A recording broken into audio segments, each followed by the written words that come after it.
about getting a whole heap of mates that do the same thing as I do, and that's art for bands. Also, we all got a love of underground music, generally heavy music. Just thought it was a good idea to put it all in a gallery like this. One, because the art's great. The other, because generally a lot of art in Sydney isn't great. In fact, it's right up its arse. And this stuff's just really, really from the heart, and it's passionate. A lot of this stuff stems from hobbies, and a lot of these guys have had to do their own art for bands out of necessity. Yeah, it is that simple. Like, and everybody here has come from that scene. Yeah, it's great.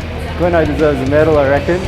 You're always doing stuff for bands, so, you know, being in bands that your mates ask you to do stuff. This one was for Mouse, Brett Carotta's band. But Brett came up with the No More Ants, Less Humans. Sort of like do it around the time of Jay Curley passing, so it's not really Jay Curley, but sort of inspired a bit, I guess. Heavy metal has a relationship with artwork and always has, I think, since the beginning.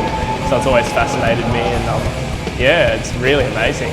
This idea of, you know, afterlife and death and fire. It's really cool. And they're common themes, but with this type of art, it's like right in your face. It's great. It's very honest and very dead. And I really love the idea of metal being played in an art gallery. I don't think you'd get that anywhere else. The underground is underground for a reason. It's not always for normal people. There's some real characters in amongst these people. Like Chris Hades, it's amazing, you know. Gilesy from the punk scene, like, first time I met him, he jumped up on stage because my band wasn't punk enough and basically gave it to us. After the gig, I was like, where's that dick? I've got to go speak to him. And then a mate of mine goes, oh, that was Gilesy. And I went, oh, great, I get to meet him. I love his artwork, you know. Yeah, see, this is what it's about. I mean, this stuff, it's fairly serious, but at the same time, there's a lot of humour in this as well. So it is that weird dichotomy with heavy metal. Someone once described my artwork as their childhood came back home from huffing glue under a bridge, and I think that's quite a good description. So it's kind of like old childhood shit meets, you know, heavy metal. One of my biggest influences, you know, being from the UK, I love old RPGs, fighting fantasy books, Warhammer, all that stuff. But I love putting a bit of a modern twist, put a bit of skateboarding into it, surfing. Pleasure, honour to be involved. I think the whole thing's pretty good. Here's Chris Hades from Sadistic Execution, one of the featured artists. Chris, I just met you for the first time tonight. How did you enjoy the event? Man, a few words, very smart. See, and that's one of the best artists. So yeah, it's that kind of evening so far. And you know, just the idea that nowadays Australian artists have done stuff like over on the wall over there for bands like Poison Idea and Soundgarden and stuff like that. A guy like Chris Hades, for example, from Sadistic, or even Ray from the Hard Odds. These guys are like internationally kind of revered artists within the genre, you know. So that's amazing.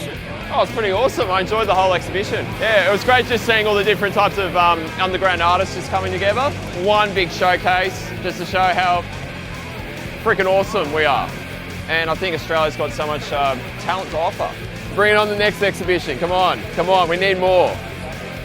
It's really cool. I could see it from down the road. There was a shitload of people spilling out onto the street. The scope of artists on display is wide enough to keep anyone interested. I think I probably bought my first albums on the strength of the cover art and just fall in love with the music second. So it was just a natural progression. It's a hand-in-hand thing, and tonight's obviously testament to that. Sick artists throwing tribute to sick music. Yeah, it was packed, and it seems like lots of people were buying stuff, and really good crowd. I mean, yeah, I think it's a success for sure. As a fan of this sort of stuff, I love it. But being involved in it is awesome as well.